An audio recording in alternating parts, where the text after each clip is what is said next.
horas 40 minutos, iniciando a conversa de redação com a participação do Eduardo Costa e do Júnior Moreira. Você, ouvinte da Tatiaia, também pode participar, opinando pelo WhatsApp do jornalismo, 99996-7074. 99996-7074. Você manda pra gente a sua opinião em mensagem de texto. Não se esqueça de colocar o seu nome e a cidade ou bairro de onde você está falando. Parte das igrejas abriu em Belo Horizonte nesse domingo de Páscoa, após a decisão do ministro do Supremo Tribunal Federal, Cássio Nunes Marques, que permitiu o funcionamento de templos e igrejas. O prefeito de Belo Horizonte, Alexandre Calil, tentou reagir à decisão, mas foi intimado a cumprir a ordem, mas já anunciou que está recorrendo. Eduardo Costa, bom dia, ótima semana. Bom dia, boa semana para todo mundo. Eu penso que as duas posturas do prefeito de Belo Horizonte se justificam. A de sábado é dele, é próprio do temperamento dele. Falou, peraí, esculhambação que é essa? Que o Supremo vem no seu plenário, na sua maioria, no seu colegiado e diz que sou eu, o prefeito, que tem a responsabilidade. E agora vem um ministro recém-chegado lá e dá uma canetada e diz o contrário. Por isso que ele publicou lá no Twitter, né? Aqui vai valer a decisão da maioria, tá fechado e tal. Só que aí passa a noite, no dia seguinte vem a ordem do ministro para intimá-lo e seguramente ele se cercou de juristas, né? Ele tem um procurador-geral que é muito experiente, que é o doutor Castelar, que deve ter falado com o prefeito, não dá para ignorar a lei e a ordem. E o senhor que é respeitado hoje no país vai ficar mal. Então ele veio e escreveu o que se espera de um prefeito. Falou, ainda que vá doer no meu coração, vou cumprir a lei. Vida que segue, senhor Estado. E aí, Júnior Moreira, onde que vai parar isso? Bom dia pra você, ótima semana. Bom dia, Eustáquio, bom dia, Eduardo, ouvintes do Conversa de Redação, bom estar de volta. Eustáquio, eu me deparei com essa polêmica de sábado para domingo, eu fiquei sem entender nada. Falei, gente, o que está acontecendo? Já não tinha uma decisão, já não havia uma decisão do tribunal todo, né? Do todo o colegiado sobre essa questão, já estava pacificado, aí vem esse ministro dar uma decisão meio controversa, enfim. Fiquei sem entender, fiquei ainda numa discussão, assim, com alguns amigos no sentido de deve abrir igreja ou não deve abrir as igrejas. Eu sou da opinião que não deve, não é momento de abrir igreja, mas muita gente pensa que deve abrir. Enfim, mas vamos ao cerne da questão, que foi a sua pergunta, Eustáquio. Eu acho que tem três partes que precisam ser analisadas aí. A decisão do Cássio Nunes, a reação do Calil e também o Bolsonaro nessa história. São três personagens aí que precisam ser analisados. Primeiro, a reação do Calil. Apesar de ser lógico, né, como o Eduardo disse, o que ele fez no sábado à noite, do ponto de vista jurídico, era loucura, né? Era loucura, porque apesar de ser uma decisão que não faz sentido nenhum, já que tem uma outra decisão, que é do todo o Supremo, que sobrepõe sobre aquela decisão, precisa se cumprir a liminar. Acho que esse é o primeiro passo. Mas, do ponto de vista político, foi muito bom para o prefeito Alexandre Calil, né?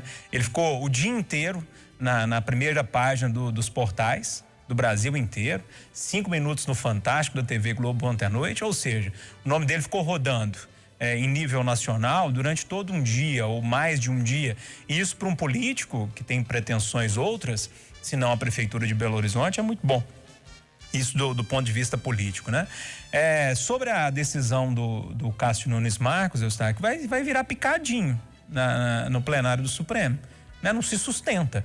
Como um juiz monocraticamente dá uma decisão em cima de uma outra decisão que já está pacificada, né?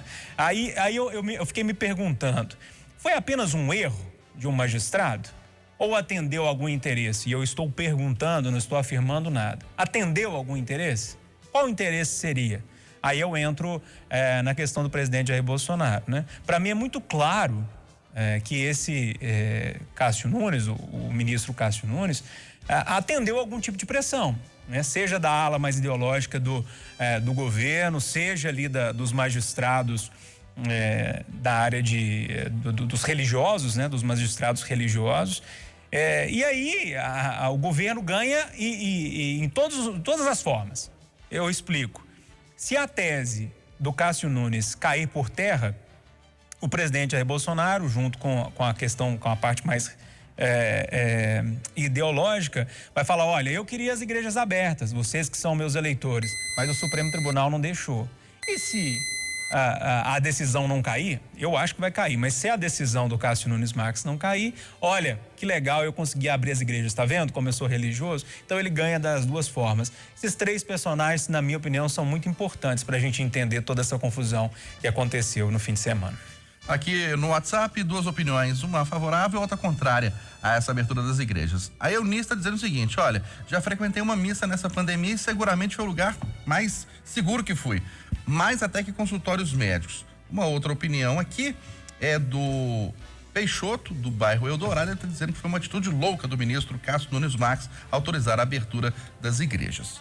Bom, Belo Horizonte retoma hoje a vacinação dos idosos com a imunização da faixa de 67 anos, mas a prefeitura foi muito criticada por não ter aberto os postos de vacinação durante o fim de semana. Eduardo. Meu querido, eu posso falar de cadeira porque eu estou na fila, então eu deveria ser o primeiro a reclamar, o primeiro a xingar a prefeitura. Eu disse na sexta, respeito todas as posições em contrário, mas continuo achando que os profissionais da saúde mereciam 2 dias de descanso. Ah, mas tem 100 mil doses de vacina. Gente, a vacinação não está no ritmo que a gente queria. Então, por que não? Ah, mas devia ter planejamento. Aí eu concordo. Eu acho, inclusive, da mesma forma que a Secretaria Municipal de Saúde foi muito criticada quando fez um mutirão no sábado e depois se organizou, eu acho que doravante a Secretaria vai chamar os responsáveis por áreas e dizer o seguinte: vocês se preparem, façam o escalonamento de sorte que todo mundo possa ter uma folguinha, porque ninguém é de ferro, mas que a vacinação não cesse. Agora, no todo, Eustáquio, eu acho que esse é um momento que a gente tem que ter um outro olhar para os profissionais que estão lidando diretamente com a pandemia. Por exemplo, eu sou solidário com a dor da família cujo parente foi enterrado de forma errônea pela Santa Casa, pela funerária da Santa Casa. Mas eu peço a compreensão deles para o tanto de enterros que estão sendo feitos e para a pressão que tem em cima dessa gente. A Santa Casa, meus amigos, são 1000 leitos SUS, com todas as dificuldades, com todas as nuances, com toda a pressão. Então, depois de 1 ano de pandemia, você enterra um parente errado, é grave, se fosse meu pai eu ia ficar doente. Mas, gente, vamos entender o contexto. Aí lá em Contagem, os moradores ficaram loucos porque tinham carros frigoríficos dentro de um imóvel lá com corpos. Gente, é uma alternativa. E o carro frigorífico garante ali, né, a refrigeração do cadáver enquanto tem uma providência. Nós precisamos nos dar conta, senhor Eustáquio, senhor Júnior, senhores ouvintes, nós estamos vivendo um tempo único, absolutamente ímpar. Então, Santana do Riacho lá, avisa pro povo não ir, o povo vai e entra pra cachoeira, PM tem que parar o serviço dela e ir lá dentro tirar os caras da cachoeira. Voltando à vacinação, francamente, tô na fila, Eustáquio. Eu não sei se vai ser essa semana ou na que vem. Se tivesse vacinado sábado, a minha vacina teria chegado mais rápido. Mas eu não me incomodo, não. Eu mesmo compreendendo todas as posições em contrário, eu defendo sim uma folga de 2 dias para essa gente que está vacinando e peço a Deus muita saúde para eles. Ô, Júnior, você acha que a vacinação vai ser acelerada? Já estamos na faixa dos 67 anos aqui em Belo Horizonte. Eustáquio, ela não está caminhando como o Eduardo disse. Eu até imaginei que eu fosse fazer um contraponto para o Eduardo, imaginei que a opinião dele fosse no sentido contrário. Eu acho que a vacinação não está seguindo do jeito que a gente queria. Não está, mas dentro do possível, está caminhando bem, né? Está caminhando bem. Eu entendo também toda a ansiedade. Enquanto meus pais não se vacinaram, eu também fiquei com essa ansiedade. Ficava preocupado, será quanto que vai ser, que dia que vai chegar? A Prefeitura de Belo Horizonte, Eustáquio, tem diversos erros, diversos acertos nessa condução da pandemia. Vamos citar 2 exemplos. Por exemplo, um grande acerto, a distribuição de cestas básicas. Nesse final de semana, inclusive, eu vi um número que chegou a 3 milhões de cestas básicas. É um acerto, na minha opinião. Aí você vai para a questão do transporte público, um grande erro, na minha opinião. Não conseguiram resolver a aglomeração nos ônibus e no metrô. Agora, essa questão de ter dado folga para os profissionais de saúde no sábado, para mim não foi erro nem foi acerto, né? Mais uma vez, eu entendo a ansiedade de todo mundo, mas, gente, quem sou eu que tirei um fim de semana de folga, como eu tô voltando agora, volto com a cabeça leve, mais tranquilo, descansado. Quem sou eu para criticar um profissional de saúde que vem trabalhando, né, no 100% há muito tempo, de ter um final de semana com a família, ter um final de semana de folga? Eu acho que da cabeça de um gestor, como deve ser, e isso vale para a empresa privada e vale também para o setor público, como gestor, eu acho que foi um acerto. Um acerto de falar assim, turma, eu sei que vocês estão cansados, que vocês estão exaustos, e a gente vai dar um diazinho de folga para vocês respirarem e voltarem na segunda-feira com todo o vapor possível, com toda a força possível, né?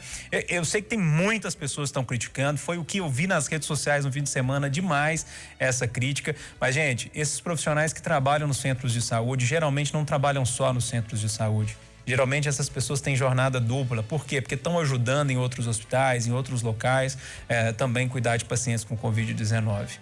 Não acho que foi um erro, não acho que foi um acerto. Eu acho que simplesmente foi justo o reconhecimento de pessoas que estão trabalhando tanto nos últimos tempos aqui na pandemia. Aqui pelo WhatsApp, o Valdeci do Santa Efigênia está dizendo o seguinte: deveria ser, neste momento, importante a vacinação dos jovens, porque eles é que estão levando o vírus para casa e contaminando os parentes.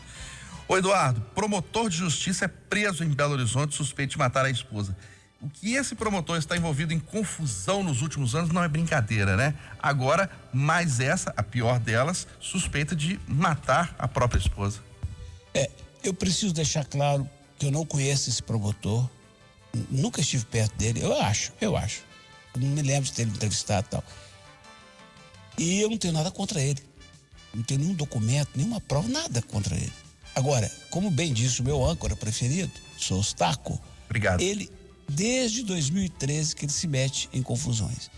Teve aquela polêmica sobre Furnas, em que ele foi acusado por algumas pessoas, especialmente pelo Marco Aurélio Carone, que tinha um jornal alternativo na época, de estar acobertando políticos importantes, entre eles Aécio Neves. Depois houve uma série de atentados à casa dele e a mulher dele, essa que agora faleceu, veio a público para dizer que o irmão dele, um ex-policial, tinha tentado matá-la. Apareceu com marcas de esganadura no pescoço, uma coisa horrorosa. O tempo foi passando e ele se meteu em outras encrencas, como por exemplo, foi processado pelo próprio Ministério Público por não estar trabalhando, faltar demais do trabalho. Então veja, e agora essa. Sobre esta é que eu quero tomar mais cuidado, porque o inquérito tramita em segredo de justiça, então não vamos fazer ilação aqui, porque tem 5 crianças, filhas do casal, na julgada. Mas, senhoras e senhores, primeiro, mentira que ele tenha conversado com Jarbas Soares, que é o procurador-geral, no fim de semana depois do ocorrido, porque o Jarbas foi visitar familiares lá em São Francisco, estava a 600 quilômetros daqui. Segundo, não acreditem que foi a polícia quem prendeu o promotor, porque a polícia não pode fazer isso. A polícia foi chamada pela família, entrou em ação, comunicou ao Ministério Público e as ações foram conjuntas. Terceiro, o Procurador-Geral de Justiça, que eu conheço há 30 anos, Jarbas Soares, jeito muito equilibrado, jamais, Eustáquio, mandaria prender um promotor se não tivesse informações concretas e decisivas sobre a suspeição dele. Há uma informação colhida pelo nosso Renato Pius Neto com suas fontes, as mais confiáveis possíveis, que há sim no corpo sinais de esganadura. Então, veja que coisa mais grave e mais maluca. A mulher morre de madrugada, ele providencia médico, providencia ambulância, providencia óbito, providencia sepultamento, providencia funeral house, que é uma casa chique, e já preparava a cremação. Aí a família falou, epa, e se a família falou, epa, e a polícia entrou, e se a polícia entrou e falou com o Ministério Público, e se ele está preso? Ah, amigo, infelizmente, coisas horrorosas virão por aí. E aí, Júnior, que caso? Mais um caso esquisito, né, Eustáquio? Mas o Eduardo disse tudo, eu não tenho muito o que acrescentar, não, apenas sublinhar algumas coisas. Também acho que prender um promotor não é tão fácil assim. Para ter prendido, nesse processo deve ter alguma coisa muito consistente, né, para levá-lo para cadeia. A família ter desconfiado, como o Eduardo disse, também é outro indício muito forte. Agora, de qualquer forma, Eustáquio, nós sabemos aí do histórico, o Eduardo inclusive explanou aí, precisa esperar para ver o que a polícia vai dizer. Agora, só de ter conseguido levar ele preso, algo, repito, muito consistente tem nesse processo. Esperemos para ver o que vai ser, mas pelo que a gente está vendo aí no caminhar das coisas, é um caso que não vai durar muito tempo, não. Vai ser resolvido rapidamente. E tem um outro agravante contra ele, né? Que reforça a suspeita. A informação que se tem é que ele não permitiu que fosse feita perícia no quarto do casal. Isso, Eustáquio. Sim. O doutor Jarbas já deu sinais claros de que o Ministério Público vai exigir respeito, vai exigir autonomia, mas não vai passar a mão na cabeça dos outros. Você lembra, Eustáquio Júnior, daquele promotor que bêbado atirou pra cima, ameaçou uma mulher depois de uma discussão no trânsito? Lembra? Foi até a porta do prédio dela, lembra daquele? Sim. Uhum. O troço foi engavetado. Engavetado, deu em nada. E eu estou convencido e feliz por isso. Eu já sei que é a intenção do atual procurador-geral criar um grupo para estudar a aplicação daquela lei do ano passado de abuso de autoridade. Ou seja, doravante, o promotor que trabalhar certo vai ter guarida do chefe. O que errar, não vai ter, não. Júnior Moreira, após série de reajustes, preços dos combustíveis, enfim, tem queda na região metropolitana. Uma notícia boa até que enfim, né? Pelo amor de Deus, né? Ninguém aguenta, não. Você vai no mercado, arroz da cara, a carne, meu Deus do céu, vou comprar 1 quilo de carne no dia, quase caí de costa. Eu falei, não, era só 1 quilo, não era 3, não, né? E tem até uma piada que, já que a gente descontraiu agora, tem uma piada nas redes sociais aí, um meme que a gente recebe, né? Você chega e fala assim pro frentista, vamos dar R$10 aí de gasolina. Ele vem com conta-gotas pra colocar a gasolina no seu carro. Mais ou menos por aí. Assim, é lógico que a queda é muito pequena ainda, precisa pesquisar, mas é interessante, eu gosto muito das pesquisas do Feliciano, que elas são muito detalhadas, né? E só de ter caído um pouquinho, né? A gente já fica feliz. Pouca coisa, pelo que eu vi na pesquisa também, tá compensando abastecer com álcool, né? Tá abaixo de 70% ali do valor da gasolina. Ou seja, pelo menos uma notícia boa pra gente respirar, né? E começar a semana mais tranquilo, viu? Vou até abastecer o carro hoje para não ter perigo de aumentar de novo. Notícia boa, Eduardo? A alegria vai durar pouco essa redução. A notícia é boba, eu sou bobo, eu tô cansado de tomar na cabeça por empolgar demais. Vou te falar. O Mauro Lopes era secretário de Segurança Pública e construiu o primeiro CERESP, Centro de Manejamento de Empresa, aquele da Gameleira. Eu lembro. E eu falei, será? Ele me ligou, você, meu querido, eu te respeito, vamos lá, você tem que ver. E me levou lá. E eu rodei o CERESP todo, cheguei no dia e falei assim, lugar realmente seguro, confortável, né, dentro das possibilidades. Eu acho que foi um acerto. 3 dias depois, um preso fugiu, sabe como, está?